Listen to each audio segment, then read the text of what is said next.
नमस्कार दोस्तों, एसएससी के द्वारा दिल्ली पुलिस कांस्टेबल एग्जीक्यूटिव के लिए लगभग प्रत्येक वर्ष नोटिफिकेशन जारी किया जाता है और पूरा का पूरा प्रोसेस एसएससी के द्वारा कंप्लीट किया जाता है।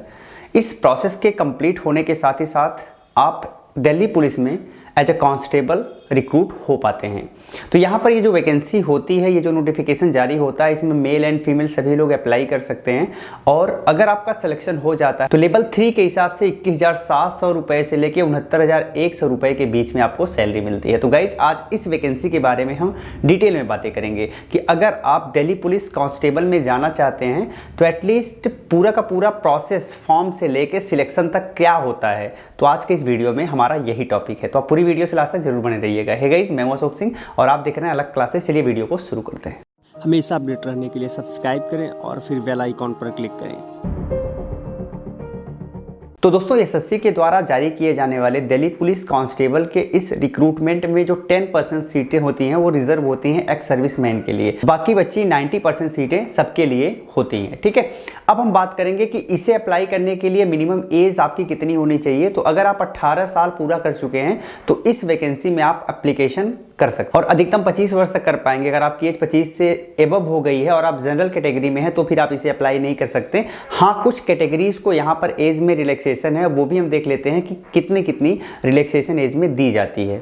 तो अगर आप ओबीसी हैं तो 3 वर्ष है, अगर आप एससी एसटी हैं तो 5 वर्ष है, वहीं अगर आप एक्स सर्विसमैन हैं तो आपको 3 वर्ष एज में छूट दी जाती है। अब हम क्वालिफिकेशन जान लेते हैं। तो अगर आपने 12th पास किया है तो आप इस वैकेंसी में अप्लाई कर सकते हैं। 12th आपने किसी भी स्ट्रीम से किया हो, आपका साइंस हो, आर्ट हो, कॉमर्स हो, एग्रीकल्चर हो, कोई फर्क नहीं पड़ता। किसी भी स्ट्रीम से अगर आपने 12th पास किया है तो इस वैकेंसी के लिए आप बिल्कुल योग्य हैं, आप इसमें अप्लाई कर सकते हैं। अब हम देख लेते हैं इसके सिलेक्शन प्रोसेस को। तो इसमें एक लेवल का एग्जाम होता है। ठीक है, एक लेवल का एग्जाम होता है जिसमें कई सारे सब्जेक्ट पूछे जाते हैं, लगभग 4 से 5 सब्जेक्ट होते हैं। और इस एक लेवल के एग्जाम के बाद जो अगला स्टेप होता है वो होता है आपका physical eligibility test. Physical eligibility test के बाद आपका मेडिकल टेस्ट होता है और डॉक्यूमेंट वेरिफिकेशन होता है और इस पूरे प्रोसेस के बाद आपका फाइनली सिलेक्शन होता है। तो हम सबसे पहले जानते हैं कि जो आपका एग्जाम होता है, जो आपका रिटन टेस्ट होता है, उसका एग्जाम पैटर्न क्या है। तो यहाँ पर जो आपका रिटन टेस्ट होता है ना, वो ऑनलाइन होता है, यानी कि आपको कंप्यूटर पर देना पड़ता है। और इसमें 4 सेक्शन होते हैं। सबसे पहला सेक्शन होता है जीके जीएस का,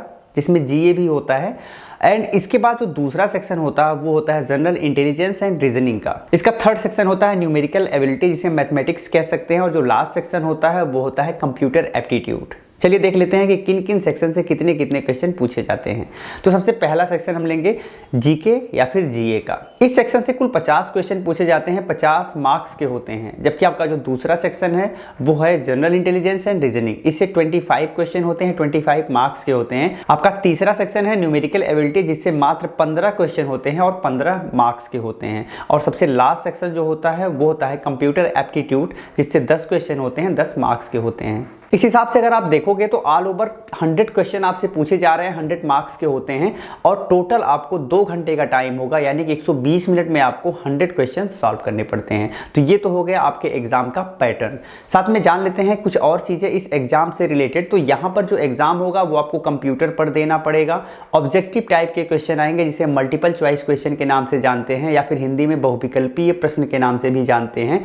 प्रश्न का जो लेवल होगा वो हाई स्कूल लेवल का होगा। साथ ही साथ यहाँ पर 2 लैंग्वेज में पेपर आपको उपलब्ध होगा, एक तो हिंदी और दूसरा आपको इंग्लिश लैंग्वेज मिल जाएगा। साथ ही अगर आप कोई प्रश्न गलत करोगे तो आपको दंड के रूप में 0.25 मार्क्स आपके काट लिए जाएंगे। साथ में अगर एक से ज्यादा शिफ्ट में एग्जाम होता है तो नॉर्मलाइजेशन भी इसमें हो सकता है। अब हमने इस एग्जाम के पैटर्न के बारे में तो समझ लिया, लेकिन सबसे जरूरी चीज ये है कि इसका सिलेबस कैसा है, क्या क्या चीजें इसमें पूछी जाएंगी और कितने डिटेल में आपसे चीजें पूछी जाएंगी। तो इसके लिए आप इसी वीडियो के डिस्क्रिप्शन में जाइएगा, वहां पर आपको सिलेबस डाउनलोड करने के लिए लिंक हम दे देंगे। तो वहां से आप सीधे इस सिलेबस को डाउनलोड कर सकते हैं और आप देख सकते हैं कि क्या क्या चीजें आपको तैयार करनी पड़ेंगी। ठीक है, तो इस तरीके से हमने सिलेबस और एग्जाम पैटर्न दोनों को कवर कर लिया। अब हम बात करेंगे फिजिकल टेस्ट के बारे में। अब फिजिकल टेस्ट जो है ना वो एज वाइज बांटा गया है। यानी कि जिसकी एज 30 वर्ष है उसके लिए अलग फिजिकल टेस्ट होगा, जिसकी 35 वर्ष है, जिसकी 40 वर्ष है, सबके लिए अलग अलग है। तो अगर आपकी एज 30 या फिर इससे कम है तो आपके लिए जो फिजिकल टेस्ट है वो मैं बता देता हूं। आपको रनिंग करना पड़ेगा 1600 मीटर, आपके पास टाइम होगा 6 मिनट का। इसके साथ आपको 14 फीट का लॉन्ग जंप भी करना है और साथ में आपको हाई जंप भी करना पड़ेगा जो कि 3 फीट 9 इंच का होगा।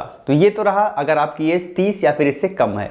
अब अगर आपकी एज 30 से लेकर 40 के बीच में है तो आपके लिए कैसा मानक है हम वो देख लेते हैं। तो रेस तो आपको भी 1600 मीटर ही करना है, बस टाइम आपको 1 मिनट ज्यादा मिलेगा। आपको 7 मिनट में 1600 मीटर रन करना है, जबकि आपको 13 फीट का लॉन्ग जंप करना है और 3 फीट 6 इंच का हाई जंप करना है। अब अगर आपकी एज 40 से भी ज्यादा है तो आपके लिए क्या क्राइटेरिया हम ये देख लेते हैं।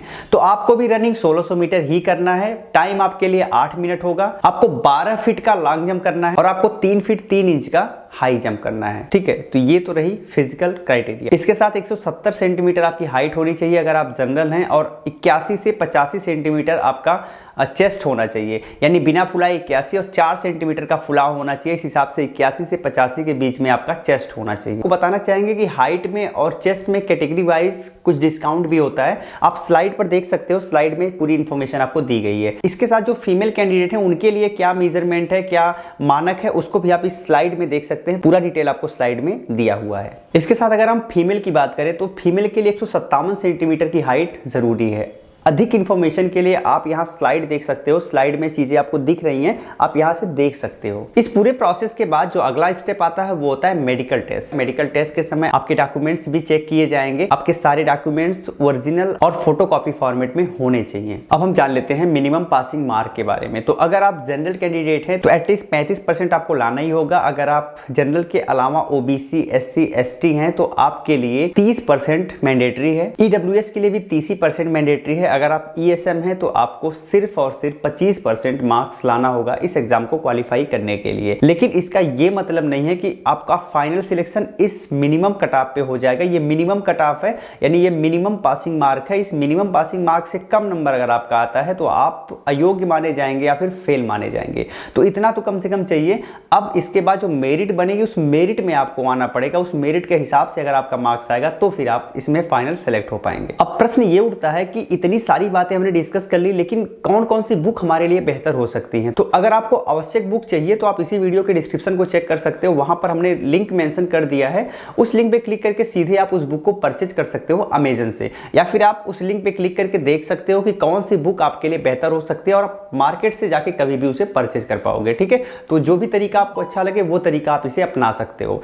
अब बात आती है इसके प्रीवियस में जिन लोगों का सिलेक्शन हुआ है, कितना कट ऑफ लाए हैं वो और किस कट ऑफ के बेसिस पे उनका सिलेक्शन हुआ है। तो आप यहाँ स्लाइड में देख सकते हो। स्लाइड में पूरी इंफॉर्मेशन आपको दी गई है। 2 से 3 वर्ष का कट ऑफ आपको यहाँ पर दिख जाएगा कि किन कट ऑफ के बेसिस पे आपका सिलेक्शन हुआ है प्रीवियस ईयर्स में। ठीक है, अब सबसे लास्ट चीज कि इसकी तैयारी कैसे करना है। तो गाइस अभी हमने इसके एग्जाम पैटर्न को डिस्कस किया है। इस एग्जाम पैटर्न को देखने पे एक चीज आपको समझ में आएगा कि इसमें जीके जीएस का सेक्शन बहुत ज्यादा है। ठीक है, जीके जीएस और जीए का जो सेक्शन है उसमें 50 क्वेश्चन पूछे जाएंगे। तो ये पूरा जो एग्जाम आपका होने वाला लगभग 50% आपका जीके जीएस जीए ही है। तो आपको जीके जीएस जीए पर अच्छा फोकस करना है। इसमें करंट अफेयर वगैरह सारी चीजें कवर हो गई हैं, तो आपको इस पे बेहतर फोकस करना है। अब इसको अच्छे तरीके से फोकस करने का मतलब यह है कि आपके पास तो एक बेसिक बुक होनी चाहिए, लूसेंट की बुक होनी चाहिए, आपको अच्छे से पढ़ना है। साथ ही एसएससी में प्रीवियस ईयर में जितने क्वेश्चन पूछे गए हैं जीके जीएस के, वो सारे क्वेश्चन आपको तैयार करना है, उनको सॉल्व करना है। इसके लिए आप टेस्ट सीरीज भी ज्वाइन कर सकते हो। टेस्ट सीरीज ज्वाइन करने के लिए हमारे ऑफिशियल वेबसाइट पर भी आप विजिट कर सकते हो, एप्लीकेशन पर भी विजिट कर सकते हो। हमारी वेबसाइट और एप्लीकेशन की लिंक आपको वीडियो के डिस्क्रिप्शन में मिल जाएगी, तो वहां से जाके आप चेक कर सकते हो। और अगर आप परचेज करना चाहते हो वहां से टेस्ट सीरीज, तो आप अलग क्लासेस 50 डालिएगा, कैपिटल में ALAKCLASSES 50। तो आपको जो टेस्ट सीरीज होगी वो 50% डिस्काउंट पे उपलब्ध हो जाएगी। तो आप टेस्ट सीरीज भी ले सकते हो।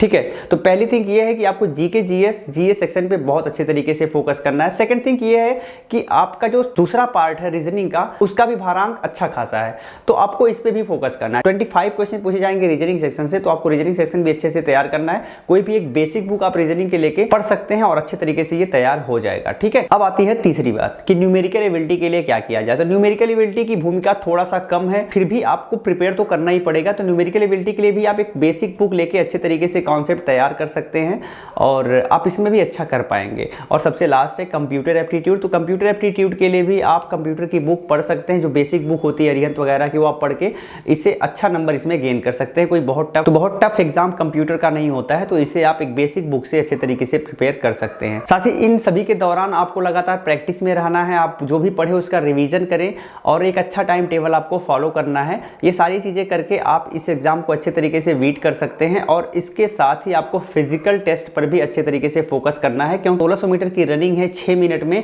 तो ये कोई मजाक नहीं है। तो आपको लगातार दौड़ते रहना है, अपना फिजिकल टेस्ट जो है वो मेंटेन करते रहना है। बाकी पढ़ाई करते रहिए और उम्मीद करते हैं कि आपको आसानी से इस एग्ज़ाम में सफलता मिलेगी और आप दिल्ली पुलिस में एज अ कांस्टेबल नियुक्त हो पाएंगे। गाइस वीडियो कैसी लगी कमेंट में लिख के ज़रूर बताइएगा। जय हिंद।